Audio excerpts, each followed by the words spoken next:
This will have nothing to do with the coronavirus epidemic. This is about Keith Richards. I feel like I'm being punished. No, more accurately, I'm punishing myself.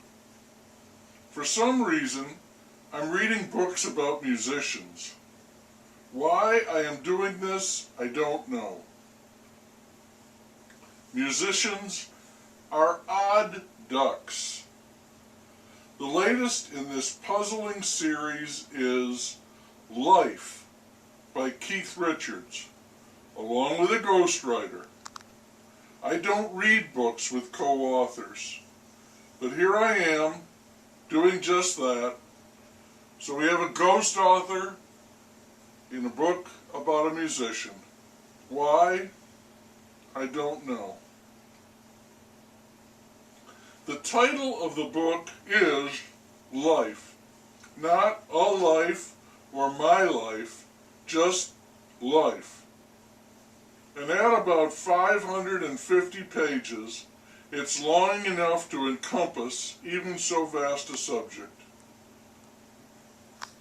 And after 50 years of pop stardom, Richards is quite full of himself, considers everything he has done to be notable.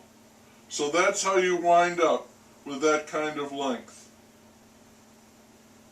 It's hard for me to imagine or believe that many people really did read the entire book. It's not only long, it's also something of a slog, a long slog. I'm sure that fans, in particular, would be fascinated by tales rife with drugs, sex, and rock and roll, the inside stuff. But I was intensely bored during many long passages that repeat. Richards may have a knack for songwriting, but his book could have used an editor. Not that he would have allowed it.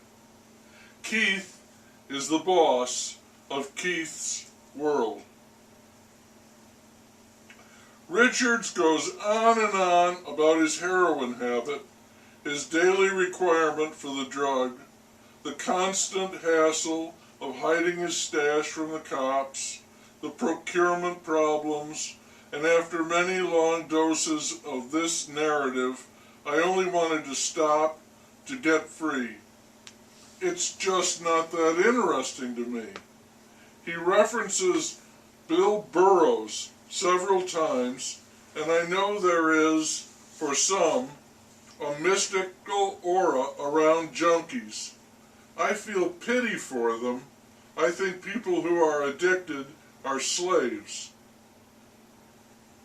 The covers of the book, front and back, tell much about the man. The back cover depicts an affable type, a colorful gypsy, fitting for a musician. He's grinning, making full eye contact, and there's lots of metal jewelry, necklace, bracelet, watch, and a ring, a big silver skull. It makes you think that the guy might not be as charming as he appears. The ring is also on the front cover, but the charm is gone. It's a black and white shot, close-up of Richards, lighting a smoke off a Zippo, holding one hand over his face so that the ring is in the place of one eye. It's a troubling photo of a dissolute man, a reprobate, a haunted shell, a junkie. It is a truly disturbing picture, especially when accompanied by the single word life and the name Keith Richards. And there is loads of stuff about what he calls a perfectly normal fucking rich rock star. It answers the question, if you could do anything you wanted to do, what would you do? About a 1972 tour, he said, "We had become a pirate nation.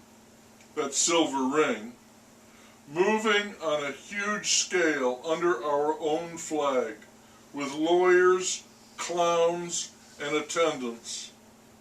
Future tours would dwarf that scale to the point where Richards acknowledges that it's too much, that it was better and the music was more real with no giant props when they were playing in small clubs. Music is everything to him. Early on, he realizes its power. It will be his passport, his key to the future.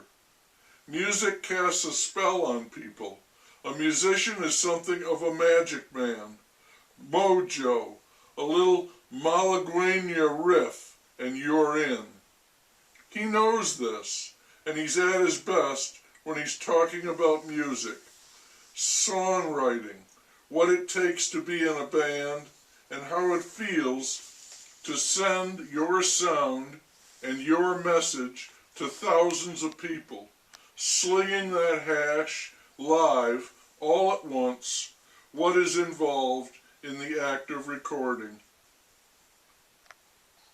Even reading that stuff is a kick in the pants, a thrill. I don't know beans about music, but I was happy to hear him go on about the joys of playing a 5-string guitar open-tuned to a G, or running an acoustic guitar through a cassette machine in a hotel room and taping the result. I marked many passages to quote or consider, but I got so fed up with the other crap that I'm passing on that, and on a book by Bill Wyman as well. I'm through punishing myself. Richards was a guy from the wrong side of the tracks, who hobnobbed with the rich and the royal. They came to him. Who rode music to his rural retreat in Connecticut and his Caribbean paradise at Parrot, nay, Pirate Bay. Music was the charm, the man just a conduit, and I am intensely relieved to be out of Keith Richards' life.